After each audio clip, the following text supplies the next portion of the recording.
A very warm welcome to the channel। आज हम पढ़ेंगे Solomon versus Solomon and company limited के बारे में। ये एक बहुत ही इंपॉर्टेंट केस है और बहुत ही फेमस केस रहा है लॉ में। तो हुआ क्या कि सोलोमन नाम का एक आदमी जिसका कि शूज का बिजनेस था, लेदर के जूते बनाता था ये, ठीक है, और बहुत अच्छा चल रहा था। और बाद में इसके बेटों ने बोला कि क्यों ना हम मिलके एक कंपनी शुरू करें, पब्लिक कंपनी। तो उन्होंने एक पब्लिक कंपनी शुरू कर ली। उस कंपनी का नाम रखा सोलोमन एंड कंपनी लिमिटेड।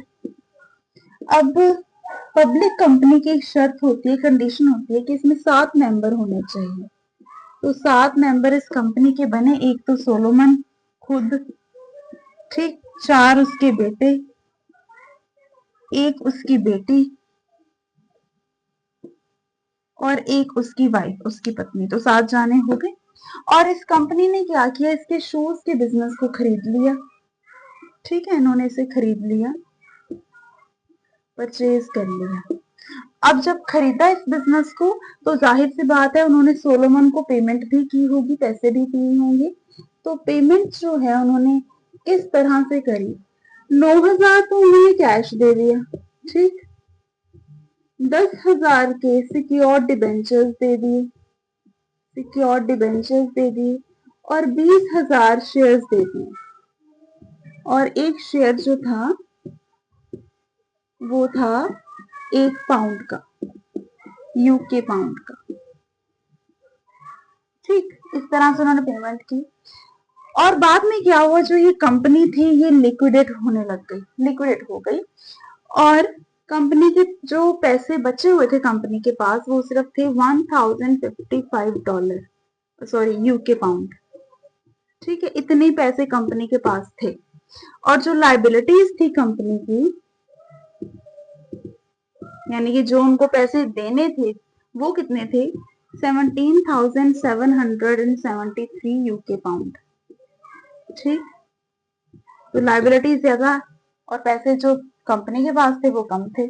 और इनमें जो ये लाइबिलिटी थी इसमें 10,000 तो था सोलोमन का, ये वाले सिक्योर्ड डिबेंचर्स सोलोमन का, और बाकी जो पैसे थे वो थे अनसिक्योर्ड क्रेडिटर्स के,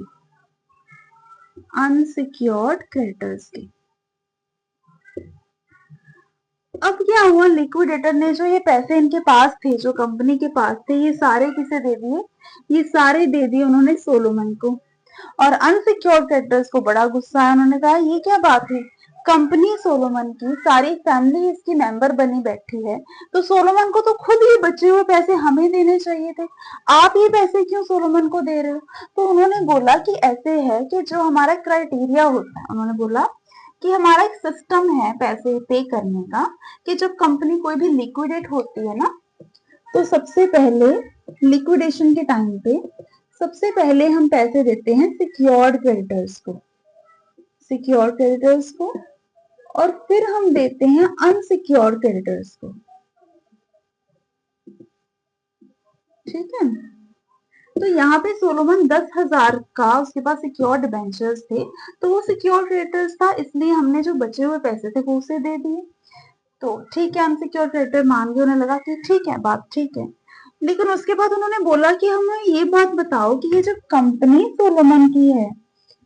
सोलोमन की कंपनी है, उसका सारी फैमिली, जैसे मैंने पहले बोला कि सारी फैमिली इस कंपनी की मेंबर है, तो सोलोमन और उसकी कंपनी में क्या फर्क? कोई अंतर नहीं, ये तो एक ही बात है, इन्हें पैसे देने चाहिए हमें। तो यहाँ पर जो कोर्ट था उसने बोला, फैसला सुनाया कोर्ट ने कि भाई देखो, मेंबर यानी कि सोलोमन और उसकी कंपनी दोनों अलग अलग लोग हैं, इनकी अपनी अलग अलग पहचान है।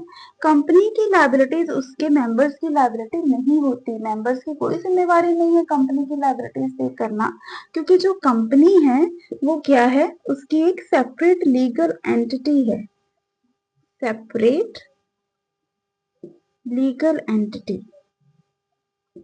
तो इसलिए ये सारा पैसा सोलोमन को ही मिलेगा, बिल्कुल उसका हक है इस पैसे पर। तो ये था एक famous case. I hope the video is helpful to you. If it is, kindly like the video and subscribe the channel. Thank you.